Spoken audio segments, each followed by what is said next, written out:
So being able to, how I want you to relate how being able to catch this experience you just shared. Yeah. You're automatic. You're So, automatic. yes. Yes. How this enable you to be more successful regardless of how much successful you are. Yeah. So my answer to life was work hard, right? That's what I was good at. I could work through the night if necessary. Yeah. And did do on many occasions. In fact, I was quite proud of it, except I was going towards burnout. It was like, it's not good for your health. Yes. But it didn't matter. My mind was, I can do it. Mm-hmm. Right? Now, you couldn't have told me to slow down until I did this work, and then I can see, oh man, that's just my thing. I'm driven, so driven to make up for what I've decided I'm not in life.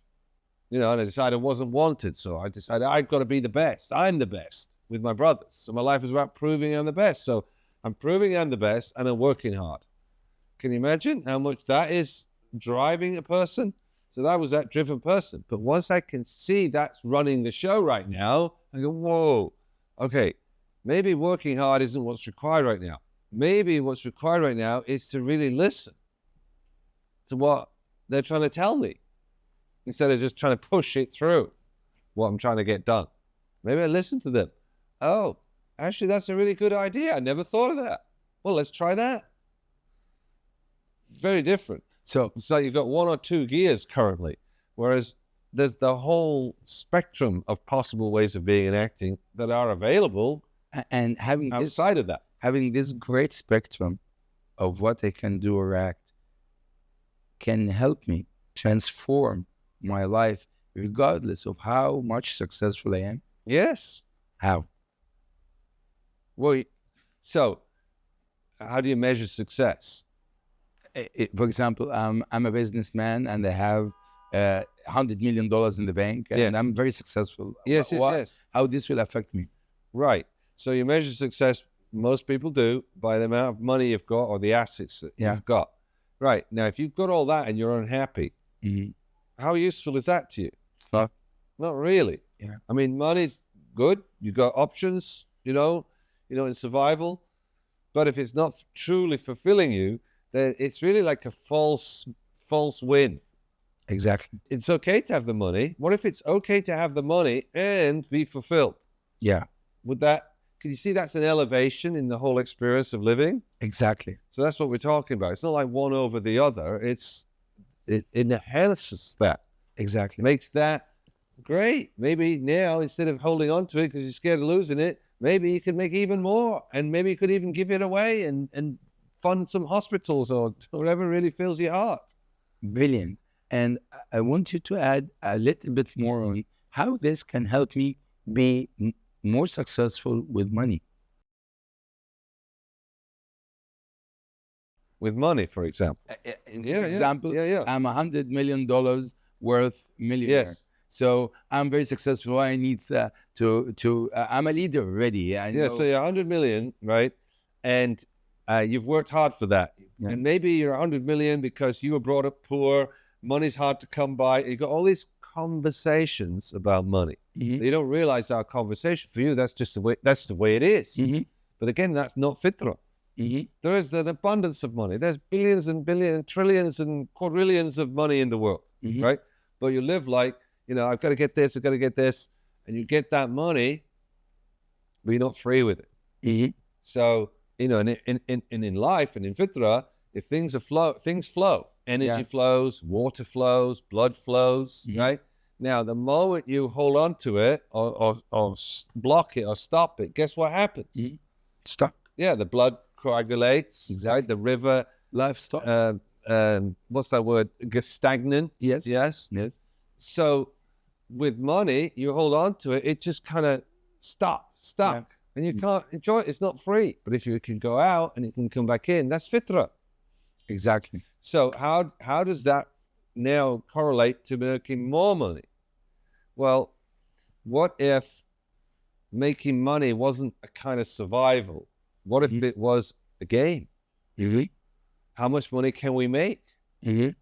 without, you know, trying to get there and work hard and get it and hold on to it. And what if it's like, you know, how can we make it more fun? How can we make it like ridiculous? Like just, you know, you start to get creative and you start to get outside of your fixed way of looking at it all. And it's amazing. I'll say it funny.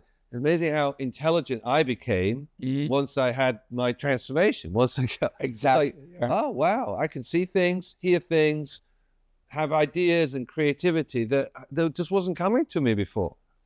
I work with clients, right? Like you're one of my clients, right? And I worked with a client, and he was stuck. He couldn't. He was a very hardworking man. He had 4 businesses, and one of which was an art dealership, and he couldn't. Nobody was selling art. It was in the middle of the pandemic. He hadn't sold a piece of work for 3 months. He said, "My business is stagnating. This is terrible. I don't know what to do." I said, "Well, hold on.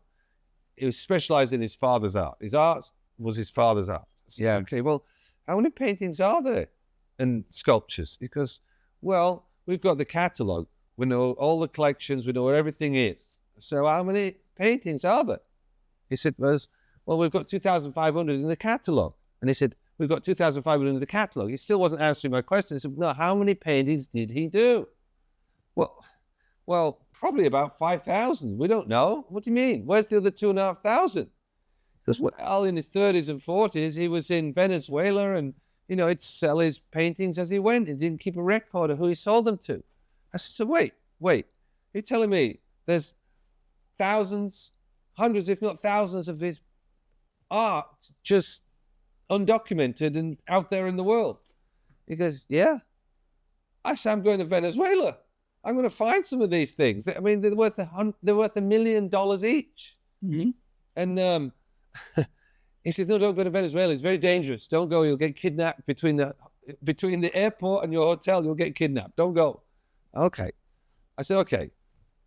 How about this? Why don't you put an advert out, you know, on your journals and your communication things with, I mean, sure, there's an art world, right? I mean, I don't know. Could you put an advert out and say, anybody who can bring us one of these paintings or connect us with the owner of a previously undocumented, Botero's his name, piece of art, we will give you a percentage of the sale value if it goes to auction, like 1% or 3% or 5% or something. He goes, oh, that's a really good idea. I said, okay, great.